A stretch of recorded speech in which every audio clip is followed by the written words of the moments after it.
Hello, Hamish Patel here. I'm here with Neil. Neil has a few investment properties, and there's some changes happening around that space. Yeah, coming soon. The 90-day no-cause eviction. Yes, clause, which was scary when it changed the first time around. So now proposed and pretty much is likely to happen very soon. 90-day no-cause termination is back. Without requiring a specific ground. Means you can vacate, you can ask a tenant to leave without any reasons. And if you read the spin-off article, if this bill passes, your landlord could evict you for the following reasons.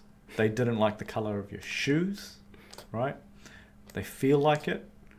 They don't like your haircut. Have you done any of these? Of course, these are legitimate ones, Hamish. Of course. Their friend wants to move in, Neil. Friends make great tenants, don't they? Great tenants. Have you ever tried to increase rent on them? But in all seriousness, these are a bit silly reasons. None of these reasons is why a landlord would ever evict a tenant. Why would you? If you've got a good tenant, they're paying the rent, they're looking after your house like you'd expect anyone to do.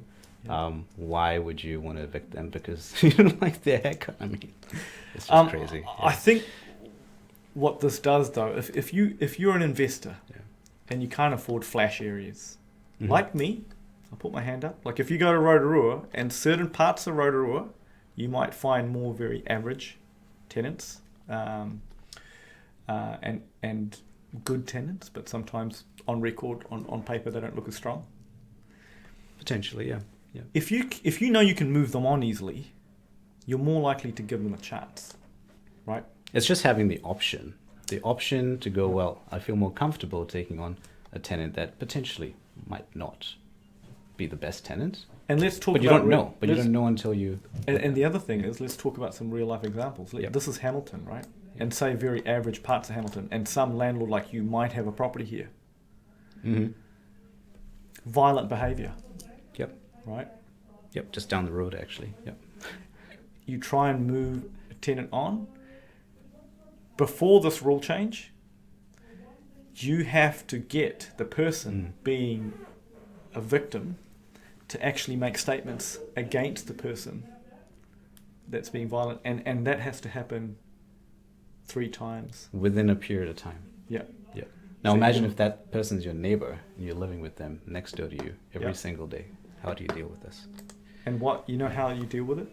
Well, you had a real life example. Well, yeah, we had a situation here in Auckland. Yeah. The tenant did not get along and there was an altercation between the two of them, and rather than making a complaint to me, they just said, we're not comfortable, we're going to leave. So the good tenant moved on. My good tenant, who was the victim in this scenario, was gone.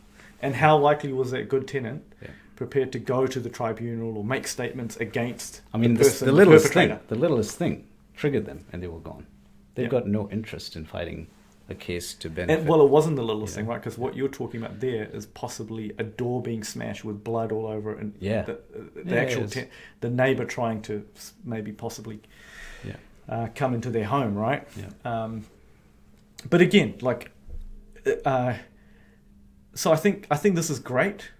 It gives a lot more comfort to landlords, especially landlords that operate in areas that don't have amazing tenants coming in. And look, this is not just for landlords, right, Hamish? This is also benefiting tenants, because it's not just the landlord that's getting this option. It's the tenant that may not, in the past, have even got into a rental property because no landlord even wants to look at them.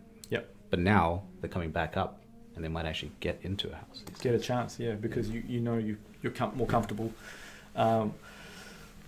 taking someone on if you can move them on. Even if they have some blemishes. So I think, thanks Neil for introducing this. We'll probably, apart from this, what else do you think is, the tax changes? There's some tax changes for landlords as well. Yeah, that one's an interesting one to see how that goes. Yeah. And then there's the pet thing, which I think pet bonds is appealing, because we've often had requests for pets, and then it's hard because there's no, system in place to take it on. It's easy to just say no to the tenant. But anyway, in some cases the tenant's quite good, and they'll only come if they can bring their pet along. This actually allows a mechanism to do that. So it gives you some extra ability to have some extra money, extra bond for the pet. Just in case, for a unruly pet. Yeah. And geez, there is a lot happening. So I guess we'll probably have to do an update, probably maybe next couple of months when some of these things are actually in place, embedded. Although some of them are actually happening this month, aren't they? Really? So some are coming on the 1st of July. Yeah. Cool. Thanks for that. Thank you for your time, and thank you for watching. Yeah. Thanks.